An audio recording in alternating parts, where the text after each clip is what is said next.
বাংলাদেশের অর্থনীতি বদলাতে হলে চট্টগ্রাম বন্দর একমাত্র ভরসা। অন্তর্বর্তী সরকারের প্রধান উপদেষ্টা অধ্যাপক মোহাম্মদ ইউনূস বলেছেন, বাংলাদেশের অর্থনীতি বদলাতে হলে চট্টগ্রাম বন্দরই একমাত্র ভরসা। চট্টগ্রাম বন্দরকে সত্যিকার বন্দরে পরিণত করার কাজ চলছে। বুধবার সকাল 10টার দিকে চট্টগ্রাম বন্দরের নিউ মরিন কন্টেইনার টার্মিনালের ইয়ার্ড 5 পরিদর্শনে গিয়ে এসব কথা বলেন তিনি। প্রধান উপদেষ্টা বলেন, আমার চিন্তার কারণ একটাই, বাংলাদেশের অর্থনীতি যদি পাল্টাতে হয় তাহলে চট্টগ্রাম বন্দরই হলো ভরসা। এটাকে বাদ দিয়ে বাংলাদেশের অর্থনীতি নতুন কোনো পাতা, নতুন কোনো অধ্যায়ে প্রবেশ করার সুযোগ নেই। এই পথ খুলে দিলে বাংলাদেশের অর্থনীতির পথ খোলে। এই পথ না খুললে বাংলাদেশের অর্থনীতির জন্য যতই লাফালাফি করো, ঝাপাঝাপি করো, কিছুই হবে না। মাঝে মাঝে প্রশ্ন শুনি যে বিদেশিকে দিয়ে দেওয়া হচ্ছে। আপনারা ইন্ডিয়াতে স্বাস্থ্যের জন্য যান না, দলে দলে যান, যখন বন্ধ করে দিয়েছে হাহা কেন যেতে দিচ্ছে না? যে থেকে আমরা এখানে স্বাস্থ্য নাই, স্বাস্থ্যের জন্য যদি যান, কাগজ উল্টালে দেখা যায় নেতারা সিঙ্গাপুরে চিকিৎসার জন্য যাচ্ছে, ব্যাংককে চিকিৎসার জন্য যাচ্ছে, কিন্তু বন্দর না এখানে আর কেউ আসতে পারে। ভাই, আমাদের চিকিৎসা দরকার, তো এই হৃদপিণ্ডের চিকিৎসার দরকার, কারণ বিদেশি ডাক্তার আনতে হবে, তো উপায় নাই আমাদেরকে সবচেয়ে সেরা চিকিৎসক এটার পেছনে দিতে হবে, যাতে এই হৃদপিণ্ড বিরাট এখানে আমাদের বানিয়ে দিতে পারে, কোনো সমস্যা যেন আমাদের না হয় কোনো কারণ। এই হৃদপিণ্ড ক্রমাগত মজবুত হবে, ক্রমাগত শক্তিশালী হবে, ক্রমাগত বৃহত্তর হবে। সেটার নামই তো হলো জাতি।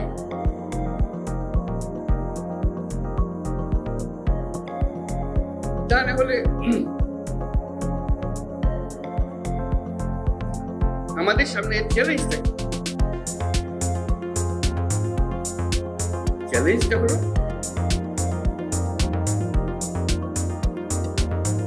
আর 10 রকম জাতি আমাদের এই মতো অবস্থা থেকে, উপর থেকে আমাদের সেটা অনেক খারাপ অবস্থা থেকে আমাদেরকে ডিঙ্গিয়ে শত শত মায়ের আগে চলে গেছে। আমরা কেন হতভাগা জাতি হলাম? এটা পরিবর্তন করতে পারবো। কাজে আমাদেরকে বড় ডাক্তারকে দিয়ে কাজ করতে হবে। এটা আমাদের লাভ। একটা লাভ হলো এর পেছনে আমাদের কোনো টাকা পয়সা খরচ লাগছে না। এটা মজার জিনিস তাদের সঙ্গে। Build, operate and transfer. তোমরা বানাও, তোমরা কাজ করো, রোজগার করো, এই মেয়াদের মধ্যে আমাদেরকে দিয়ে দিতে হবে। আমরা 1 পয়সা খরচ করবো, কাজে পয়সা বেঁচে গেল, কাজটা হয়ে গেল। তারা যখন কাজে নামবে, তারা দুনিয়াতে শত শত কোর্ট পরিচালনা করে। ওরা হলো দুনিয়ার সেরা। যাদের কথা আমরা বলছি, যাদের সঙ্গে আমরা কাজ করছি, তারা হলো দুনিয়ার সেরা।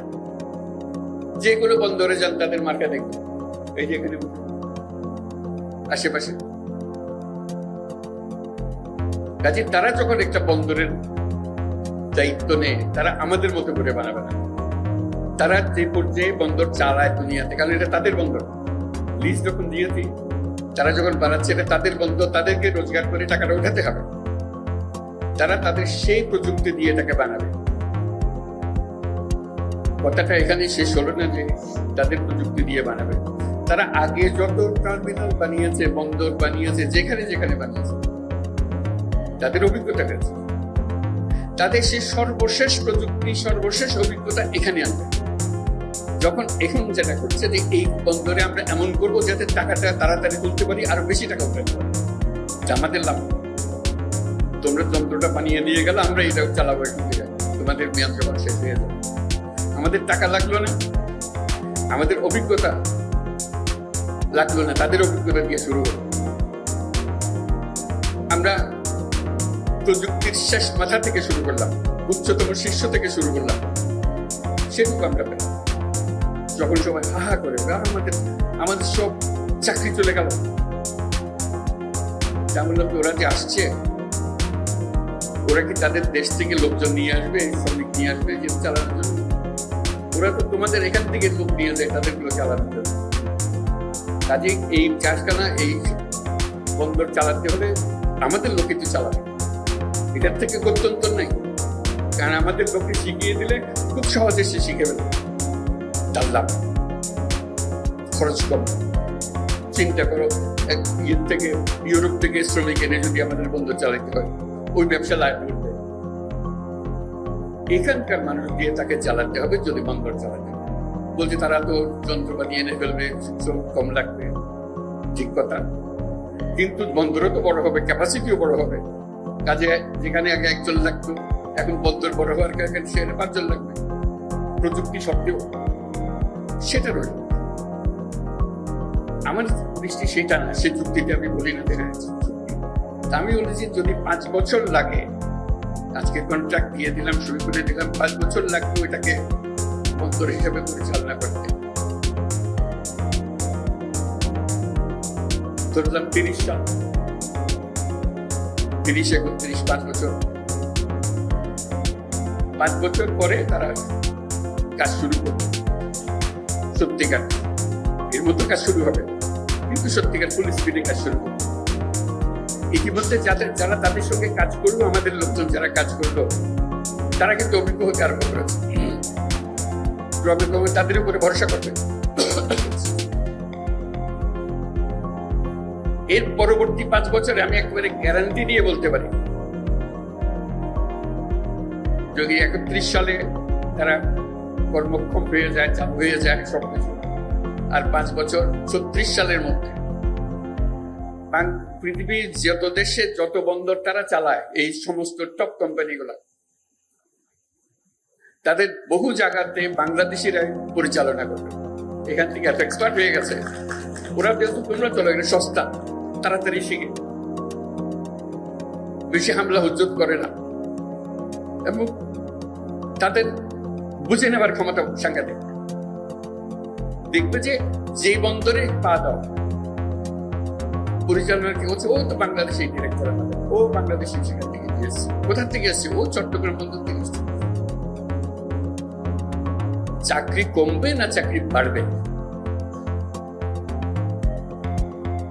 আমরা বুঝতে চাই না কেন।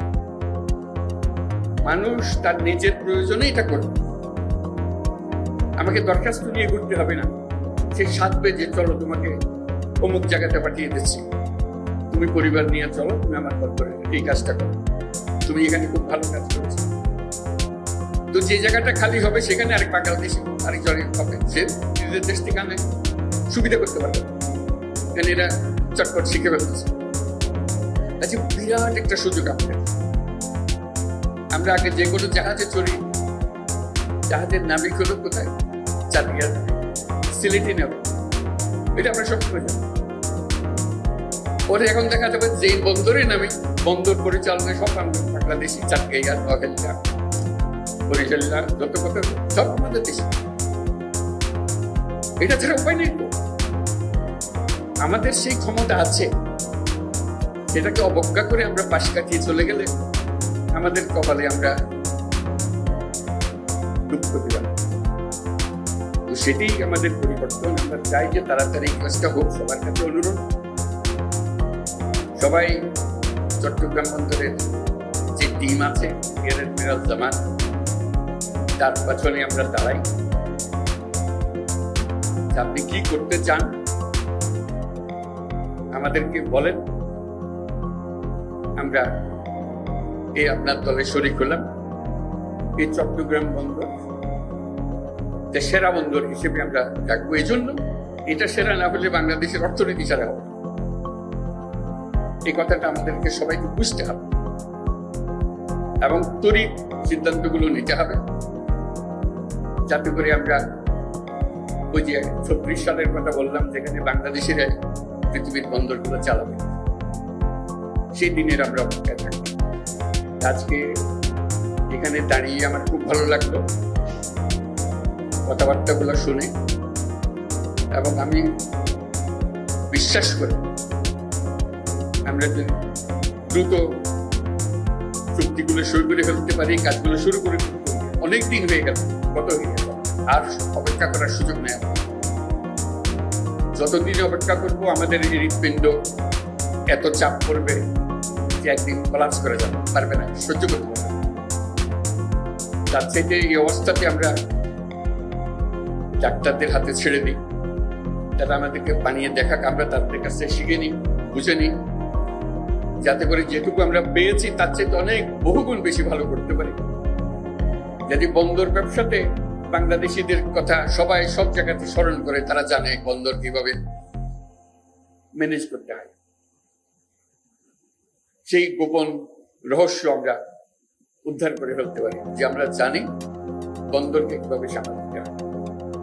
চট্টগ্রাম সদাগরদের শহর, এই নিয়ে চট্টগ্রামের কাজ হলো সদাগর। নৌকা নিয়ে, পালতোলা জাহাজ নিয়ে এই কোথায় চলে গেছে, এখানে ভিগেছে।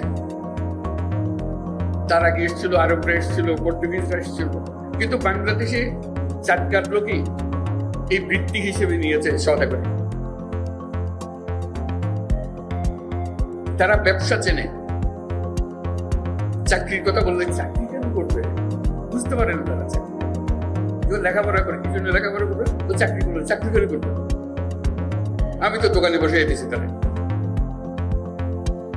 আমাদের বাবা মারা আমাদেরকে দোকানে বসে দিয়েছে, আমিও দোকানে বসছি। তারা চিন্তা করে না যে চাকরি বলে একটা জিনিস হতো। তারা সদাগর, তারা দেশ বিদেশে যাবে, ব্যবসা করবে।